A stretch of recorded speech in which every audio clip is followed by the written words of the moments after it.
Assalamualaikum warahmatullahi wabarakatuh.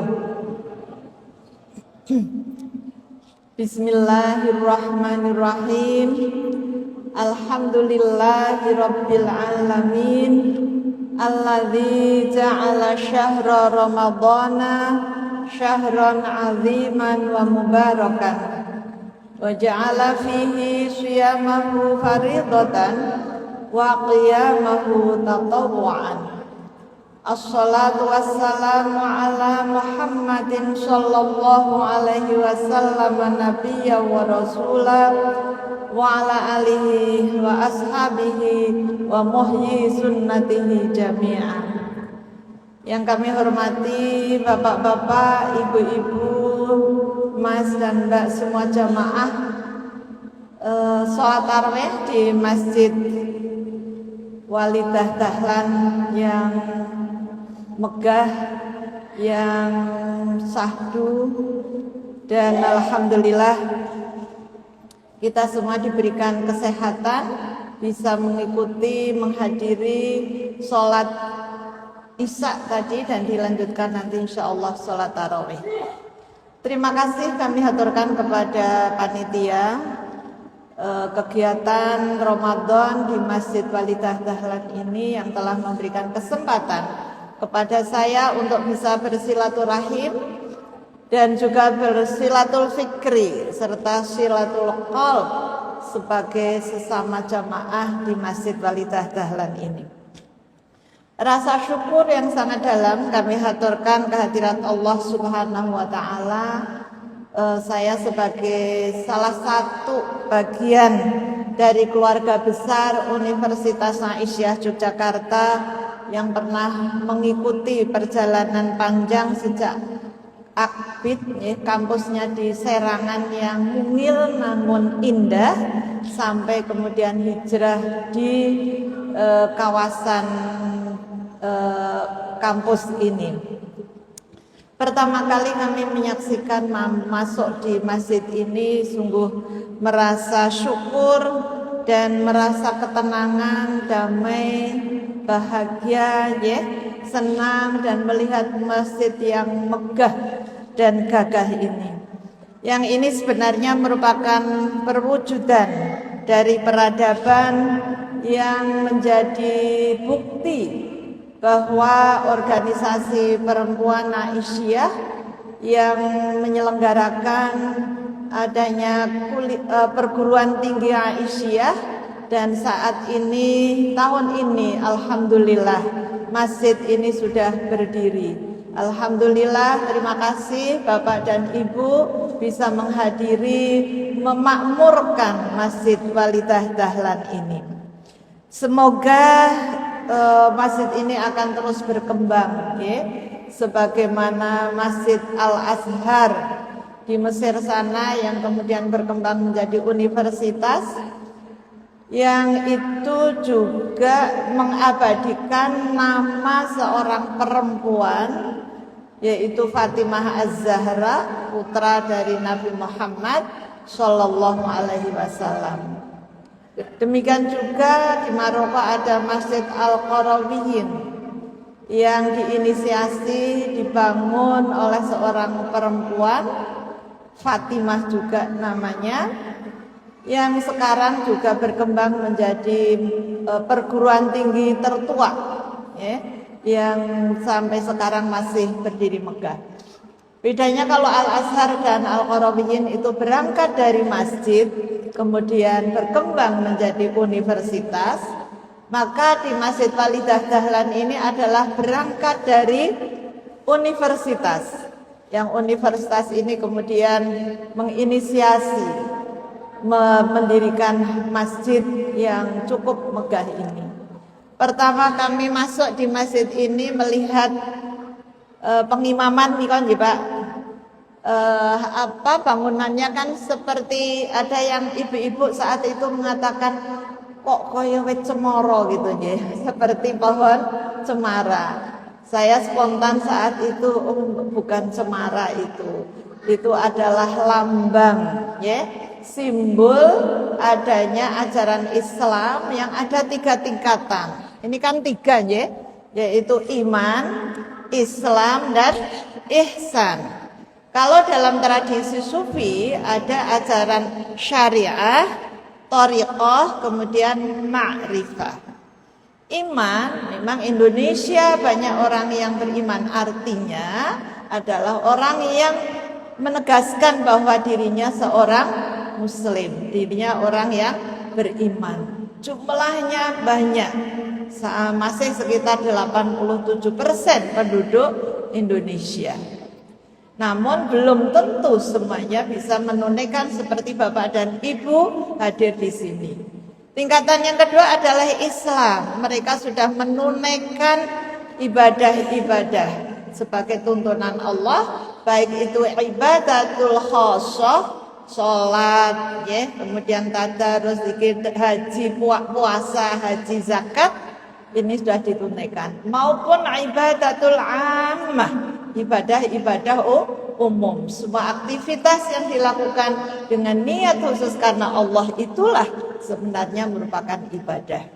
Selanjutnya yang tingkatan atas itu lebih kecil, mungkin lebih sedikit ya, yaitu siapa? Mereka yang tingkatannya ihsan, yaitu orang-orang yang merasa ya, seolah-olah dia beribadah, ketika beribadah seolah-olah dapat melihat Allah. Al-ihsan an ta'budallah ka'annaka tarahu fa illam takun tarahu fa innahu yaraka. Jadi orang-orang yang ketika beribadah melakukan apa saja seolah-olah bisa melihat Allah langsung. Kalau tidak bisa melihat Allah, mestinya melihatnya dengan qalbu, dengan basirah, dengan mata hati. Kalau tidak bisa, maka merasa bahwa Allah senantiasa melihat kita. Bapak dan Ibu sekalian yang kami muliakan, rahimakumullah, mutiara Ramadan pada kesempatan malam ini yang diberikan amanat kepada saya adalah tazkiyatun nafas dalam bulan Ramadan atau mensucikan jiwa. Membaca tema ini saya teringat pelajaran Kiai Dahlan kepada para muridnya yang kebetulan kemudian ditulis oleh murid termuda, yaitu Kiai Hajib. Ada 7 kelompok ayat. Kiai Dahlan mengelompokkan menjadi ada 17 kelompok ayat. Justru kelompok yang pertama itu diberi judul dengan pembersihan diri, pensucian diri. Dalam bahasa Arabnya adalah tazkiyatun nafas. Ada kelompok surat Al-Ma'un, ada dalam kelompok yang ketiga, ya, kelompok yang ketiga. Kemudian yang surat Al-Asr, kalau surat Al-Ma'un diajarkan selama 3 bulan, ya, surat Al-Asr itu spektakuler selama 7 bulan. Dan dalam ajaran Kiai Dahlan dibagi menjadi 5 tema, yaitu 1 tema surah Al-Asr sendiri, kemudian tema iman alladzina amanu, kemudian tema amalus sholihat, tema amal sholih, tema tawasau bil haq, berwasiat dalam hal kebenaran untuk melakukan dakwah, dan tawasau bis sabr, berwasiat dalam hal kesabaran, dengan penuh kesabaran, dengan perjuangan dalam melakukan dakwah. Tema yang pertama itu ada kelompok ayat, ada 3 surat ya. Yang pertama adalah surat Al-Jathiyah ayat 23. Kemudian dilanjutkan surat Al-Jumu'ah ayat 2 yang menegaskan bahwa tazkiyatun nafas itu merupakan salah satu dari misi kebangkitan Nabi Muhammad Shallallahu Alaihi Wasallam. Kemudian yang ketiganya adalah rangkaian ayat dalam surat Al-A'la. Itulah upaya-upaya atau jalan-jalan untuk tazkiyatun nafas. Yang pertama, Kiai Dahlan itu menyampaikan surat Al-Jathiyah ayat 23 di awalnya saja, ya, tidak sampai akhir beliau. Apa? Ada pertanyaan dari Allah. A'udzu billahi minasyaitonir rajim. Afara'aita manittakhadha ilahahu hawahu. Nah, ini kan satu pertanyaan. Ada yang senada, ada di surat Al-Furqan ayat 43. Ara'aita manittakhadha ilahahu hawahu. Tahukah kamu orang yang mempertuhankan hawa nafsu? Kalau zaman jahiliyah dulu berhala dijadikan Tuhan, maka ini berhala nafsu itulah yang dijadikan Tuhan. Yang dicontohkan oleh Kyai Dahlan apa? Yaitu orang yang sangat mencintai harta. Sehingga pada masa Kyai Dahlan ada jurang yang sangat jauh antara saudagar yang kaya dengan mereka masyarakat yang miskin. Sehingga dalam sejarah Kyai Dahlan di awal pendirian Muhammadiyah, maka beliau menghampiri, mengajak anak-anak orang-orang yang ada di jalanan untuk dimandikan, diberikan kecukupan, makan, rumah, kemudian diberikan pendidikan. Kenapa itu menjadi Tuhan? Karena harta itu seolah-olah bisa menyelamatkan dirinya. Dalam bahasa Imam Al-Ghazali itu adalah adanya hubbul mal wa hubbur riyasah, yaitu cinta dunia dan cinta kedudukan, cinta pangkat, cinta jabatan, seolah-olah tidak akan berhenti. Kemudian hawahu, yaitu hawa nafsu yang mendorong seseorang untuk melakukan perbuatan yang tidak baik. Ada 6 ayat dalam Al-Quran menggunakan hawahu itu, yang semuanya konotasinya adalah akhlak yang buruk, akhlak yang tidak baik. Nah, oleh karena itulah maka dari nafas, tazkiyatun nafas, maka perjalanan nafas seorang manusia itu diawali ketika lahir. Alhamdulillah, cucu mungkin putra putri bapak ibu sekalian diajak ke sini. Mereka adalah anak-anak yang masih suci, nafasnya masih zakiyah, yaitu jiwa-jiwa yang suci. Ini diabadikan oleh Allah dalam surat Al-Kahfi ketika ada perjalanan spiritual Nabi Musa bersama Nabi Khidir alaihissalam, ketemu seorang pemuda langsung dipukul oleh Nabi Khidir. Nabi Musa tanya, aqatalta nafsan zakiyatan bi ghairi nafs? Di sini disebut ada nafsun zakiyah. Kenapa?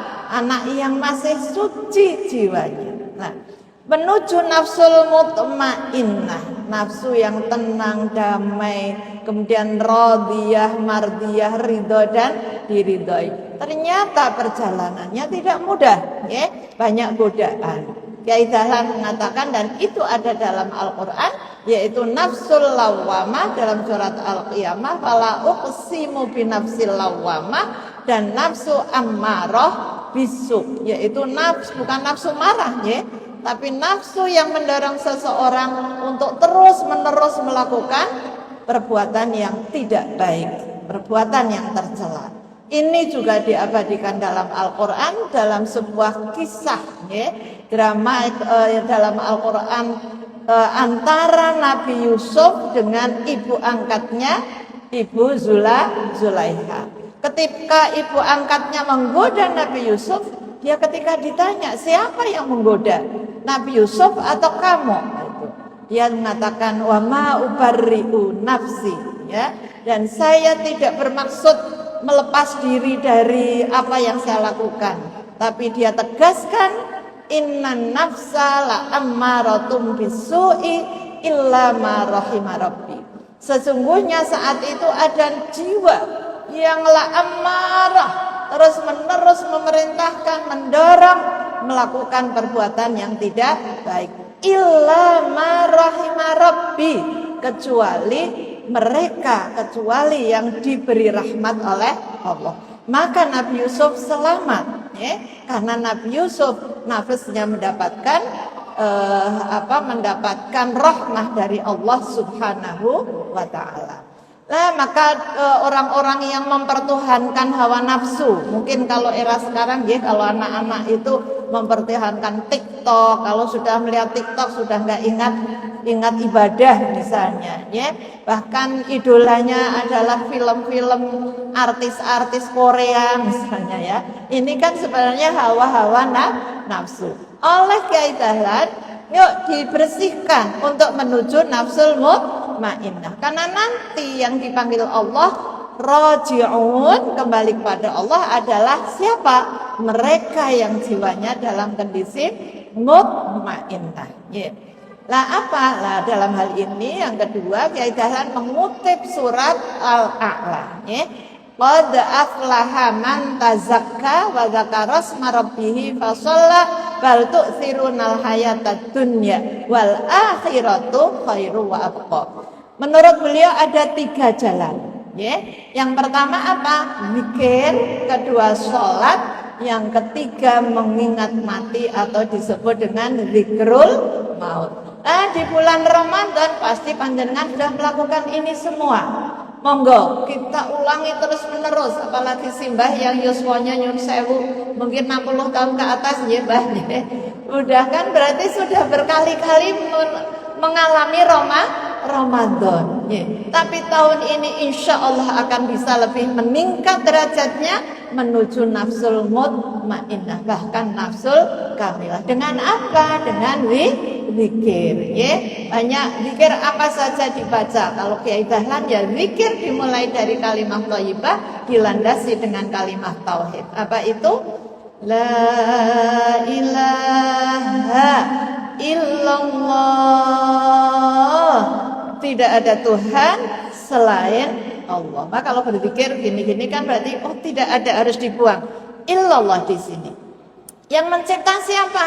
Allah. Maka la khaliqa illallah. Yang memberi rezeki siapa?